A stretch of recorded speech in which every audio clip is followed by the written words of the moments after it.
Assalamualaikum warahmatullahi wabarakatuh. Sahabat-sahabat beriman yang dirahmati Allah, bagaimana kabarnya hari ini? Semoga Allah jaga hati kita dalam kebaikan, dan semoga setiap langkah yang kita tapaki hari ini menjadi jalan menuju ridhonya. Amin. Sebelumnya, kita berdoa dulu. Ya Allah, limpahkan rahmat dan ampunan-Mu kepada semua penonton video ini. Ya Allah, berkahilah setiap tangan yang menekan tombol like sebagai tanda cinta mereka kepada kebaikan. Ya Allah, angkat derajat dan mudahkan rizki bagi siapapun yang menekan tombol subscribe agar selalu dekat dengan dakwah dan ilmu-Mu. Ya Allah, lipat gandakan pahala bagi mereka yang membagikan video ini agar lebih banyak hati yang Kau sentuh menuju cahaya hidayah. Ya Allah, curahkan rahmat dan ketenangan bagi mereka yang menulis shalawat di kolom komentar. Jadikan itu wasilah turunnya rahmat kepada mereka dan keluarga mereka. Amin ya rabbal alamin.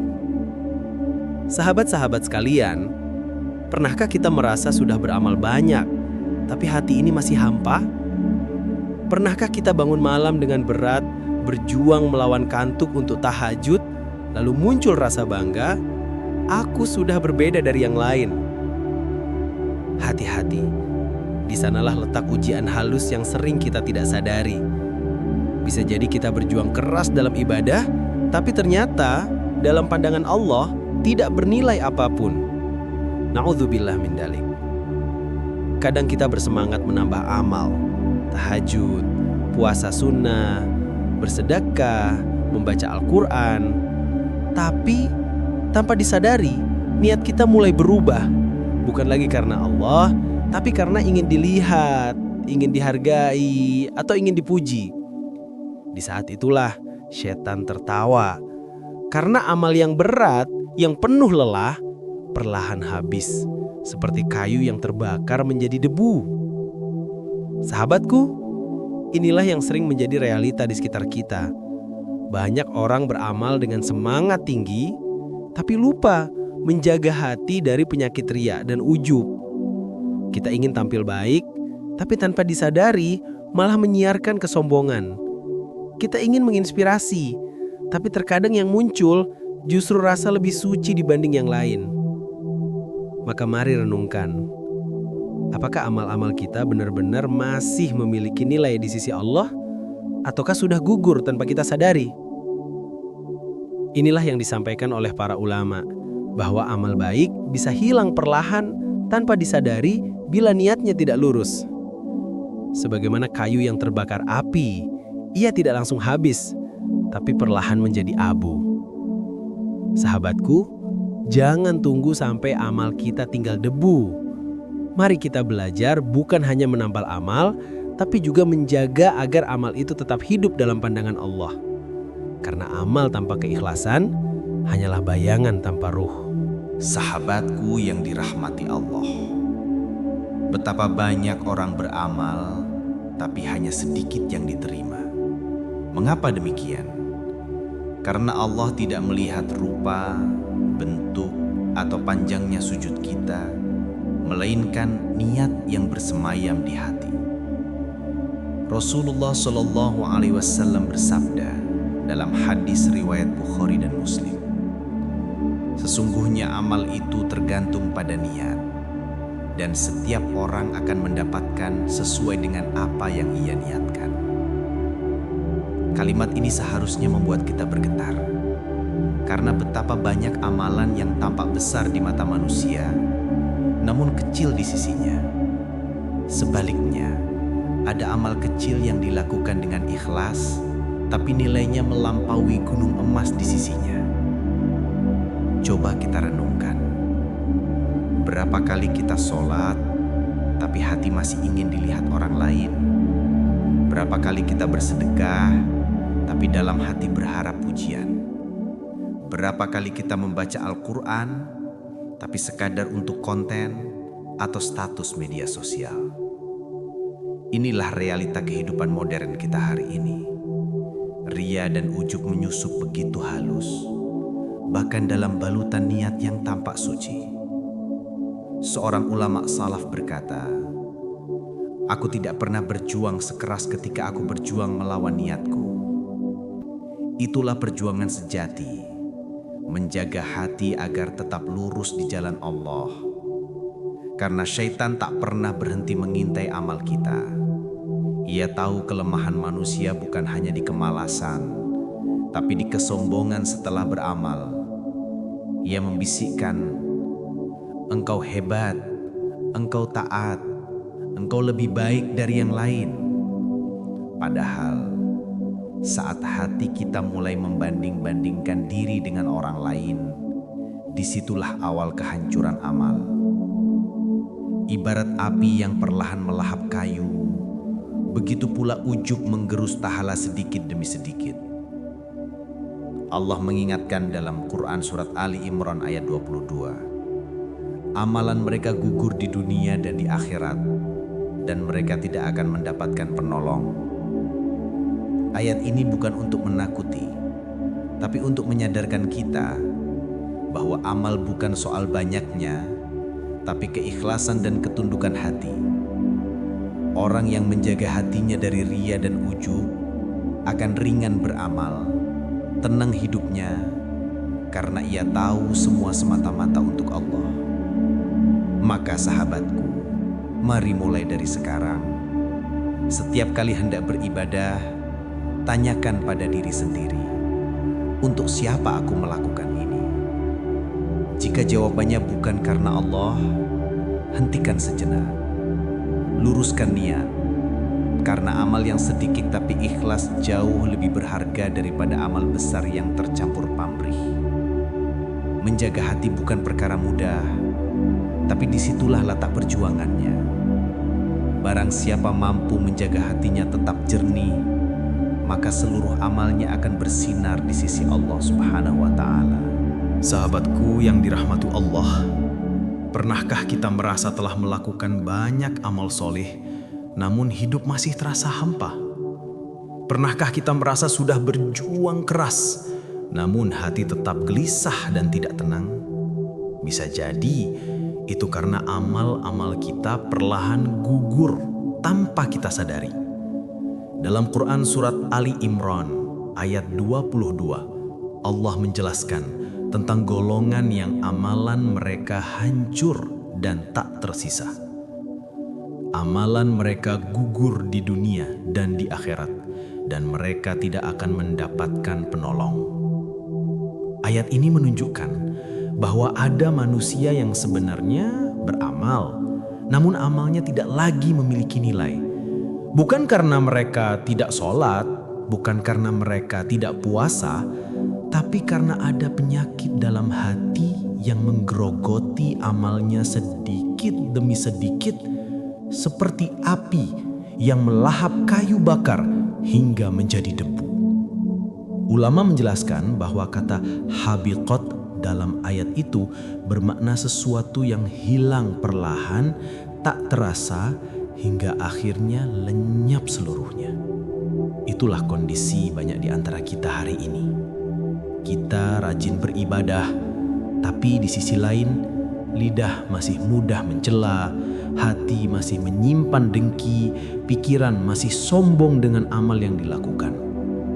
Setan menggoda bukan hanya dengan kemalasan, tetapi juga dengan kesombongan dalam ketaatan. Ia tahu bahwa amal besar bisa runtuh hanya karena sebutir riya atau sehelai ujub. Maka ia tiupkan rasa lebih baik dari orang lain di dada para ahli ibadah. Ia tanamkan perasaan aku sudah cukup solih, hingga manusia lupa bahwa keikhlasan itu harus dijaga sampai hembusan nafas terakhir. Sahabatku, amal solih itu seperti kain halus yang kita tenun dengan susah payah. Tapi ketika kita mulai berbicara buruk tentang orang lain atau menyepelekan saudara seiman, maka satu demi satu benang amal itu mulai lepas, hingga pada akhirnya hanya tersisa serpihan debu kebaikan yang tak lagi berarti. Lihatlah bagaimana Abdullah bin Ubay bin Salul, seorang munafik di masa Rasulullah Shallallahu Alaihi Wasallam. Dia sholat di belakang Nabi, namun hatinya penuh kebencian. Dia berucap manis di hadapan umat, tapi menusuk dari belakang. Allah menurunkan ayat tentangnya dalam Quran surat At-Taubah ayat 84. Janganlah engkau, Muhammad, solatkan jenazah seorang pun di antara mereka yang mati, dan janganlah engkau berdiri di atas kuburnya. Sesungguhnya mereka kafir kepada Allah dan Rasul-Nya, dan mereka mati dalam keadaan fasik. Na'udzubillah. Mereka tetap beribadah, tetap sholat, tapi amalnya tak tersisa karena munafik di hati dan ucapan. Maka mari kita berhati-hati, jangan sampai amal kita habis oleh lisan yang suka menghina atau hati yang menyimpan kebencian. Karena bisa jadi orang yang banyak beramal justru lebih dulu masuk neraka dibanding orang kafir, sebagaimana disebutkan dalam tafsir ulama atas ayat-ayat tentang kemunafikan. Sahabatku, lebih baik kita menjaga sedikit amal yang ikhlas daripada menumpuk banyak amal yang penuh kesombongan. Karena yang Allah nilai bukanlah jumlah, tapi ketulusan. Sahabatku yang dirahmati Allah, di antara penyakit hati yang paling berbahaya dan paling sulit disadari adalah kemunafikan. Ia tidak selalu tampak di wajah, tidak selalu terdengar dari ucapan, tetapi bisa bersembunyi halus di balik amal yang tampak indah. Rasulullah Shallallahu Alaihi Wasallam pernah bersabda dalam hadis riwayat Bukhari dan Muslim, tanda orang munafik ada 3. Jika berbicara ia berdusta, jika berjanji ia mengingkari, dan jika diberi amanah ia berkhianat. Namun para ulama menambahkan, ada bentuk nifak amal, yaitu kemunafikan dalam perbuatan, di mana seseorang masih sholat, masih puasa, tapi hatinya tak lagi jujur dalam beribadah. Ia beramal karena gengsi. Ia berbicara tentang agama tapi tidak mempraktekkannya. Ia mencela orang lain padahal dirinya pun belum bersih. Inilah golongan yang disebut dalam Quran surat An-Nisa ayat 42. Sesungguhnya orang-orang munafik itu menipu Allah, dan Allah akan membalas tipuan mereka. Apabila mereka berdiri untuk sholat, mereka berdiri dengan malas. Mereka bermaksud ria di hadapan manusia, dan mereka tidak mengingat Allah kecuali sedikit sekali. Perhatikan ayat itu, sahabatku. Mereka bukan tidak sholat. Mereka tetap sholat, tetapi hatinya kosong dari zikir, lisannya kering dari rasa syukur. Mereka hanya ingin dilihat orang lain, agar disebut alim, taat, atau istiqomah. Padahal Allah tahu isi hati setiap hambanya. Kemunafikan tidak datang tiba-tiba. Ia tumbuh perlahan, dimulai dari ketidakjujuran kecil, dari kebiasaan menunda taubat, dari membiasakan lidah untuk mencela. Lalu hati mulai keras, menolak nasihat, bahkan merasa benar sendiri. Hingga akhirnya seseorang bisa menjadi seperti yang disebut Allah dalam Quran surat Al-Baqarah ayat 6-7. Sesungguhnya orang-orang kafir sama saja bagi mereka engkau beri peringatan atau tidak engkau beri peringatan.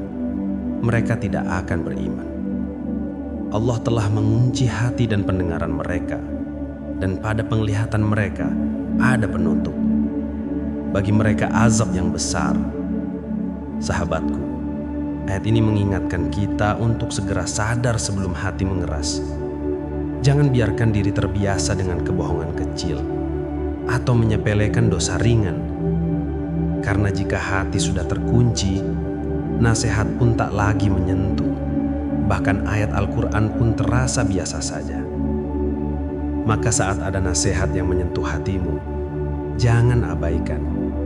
Itu pertanda Allah masih peduli. Saat ada rasa ingin menangis ketika mendengar ayat, bersyukurlah karena hati masih hidup. Mintalah kepada Allah agar kita dijauhkan dari sifat munafik. Ucapkan setiap hari, Allahumma inni a'udzubika minan nifaq wa min amalin la yukhlisu. Ya Allah, aku berlindung kepadamu dari kemunafikan dan dari amal yang tidak ikhlas. Ingatlah sahabatku, menjaga keikhlasan itu seperti menjaga bara api di tangan. Panas, sulit, tapi berharga. Karena dari hati yang jujur itulah cahaya iman tumbuh dan amalan diterima di sisi Allah. Sahabatku yang dirahmati Allah, setelah kita memahami betapa mudahnya amal gugur, betapa halusnya penyakit hati menyusup, maka kini saatnya kita belajar bagaimana menjaga amal agar tetap bernilai di sisi Allah Subhanahu wa Ta'ala. Karena sesungguhnya menjaga amal jauh lebih sulit daripada mengerjakannya. Para ulama mengatakan, barang siapa yang beramal tanpa ilmu, amalnya tertolak. Dan barang siapa beramal dengan niat selain Allah, amalnya hilang. Maka menjaga amal berarti menjaga niat, menjaga hati, dan menjaga adab di hadapan Allah. Lihatlah orang-orang soleh terdahulu. Mereka tidak hanya rajin beramal, tapi juga takut amalnya tidak diterima. Umar bin Khattab radhiyallahu anhu meski dijamin surga oleh Rasulullah sallallahu alaihi wasallam masih sering menangis di malam hari seraya berdoa, Ya Allah, terimalah amal kami, karena Engkaulah yang maha menerima amal yang tulus. Sahabatku, menjaga amal berarti terus muraqabah, merasa diawasi Allah setiap saat. Ketika engkau sholat, rasakan bahwa Allah melihatmu. Ketika engkau sedekah, yakini bahwa Allah yang membalas, bukan manusia. Ketika engkau berbuat baik, jangan harap ucapan terima kasih, cukup harap ridha dari Sang Pencipta. Mulailah dengan amalan kecil namun konsisten, sebagaimana sabda Rasulullah sallallahu alaihi wasallam dalam hadis riwayat Muslim. Amalan yang paling dicintai Allah adalah yang dilakukan terus-menerus walau sedikit. Jangan sibuk membandingkan amalanmu dengan orang lain. Karena yang Allah lihat bukan siapa yang paling banyak, tapi siapa yang paling ikhlas. Amal besar bisa rusak karena sombong, tapi amal kecil bisa menjadi besar karena ketulusan. Selain itu, jangan lupakan doa dan taubat setiap hari. Setiap kali selesai beramal, jangan langsung merasa puas, tapi ucapkan, Allahumma taqabbal minni ya Rabb. Terimalah amal ini dari hambamu yang penuh kekurangan. Dan jangan lupa memperbanyak istighfar, karena istighfar adalah penyegar hati dan pelindung amal. Rasulullah sallallahu alaihi wasallam sendiri beristighfar lebih dari 70 kali sehari, padahal beliau maksum dari dosa. Maka bagaimana dengan kita? Sahabatku, bila engkau ingin menjaga amalmu tetap bernilai, maka rahasiakan sebagian ibadahmu. Biarlah hanya engkau dan Allah yang tahu, karena semakin tersembunyi amalmu, semakin tinggi nilainya di sisinya. Sebagai penutup, marilah kita tundukkan kepala dan berdoa bersama. Ya Allah, Engkau yang maha pengasih dan maha penyayang, ampunilah dosa-dosa kami, terimalah amal-amal kami yang sedikit ini, dan jadikan setiap langkah kami menuju ridha-Mu. Ya Allah, bersihkan hati kami dari riya, ujub, dan kemunafiqan. Jadikan kami hamba-hamba-Mu yang ikhlas, yang mencintai kebaikan tanpa pamrih, dan yang istiqomah di jalan-Mu hingga akhir hayat kami. Ya Allah, ketika Engkau menutup mata kami nanti, jadikanlah itu dalam keadaan husnul khatimah, dan pertemukan kami di syurga bersama orang-orang yang Engkau cintai. Amin ya rabbal alamin. Alhamdulillah, Segala puji hanya milik Allah yang telah memberi kita kesempatan untuk belajar menjaga amal dan memperbaiki diri. Semoga ceramah ini menambah iman, melembutkan hati, dan menguatkan tekad kita untuk terus berjuang menuju ridha Allah. Wassalamualaikum warahmatullahi wabarakatuh.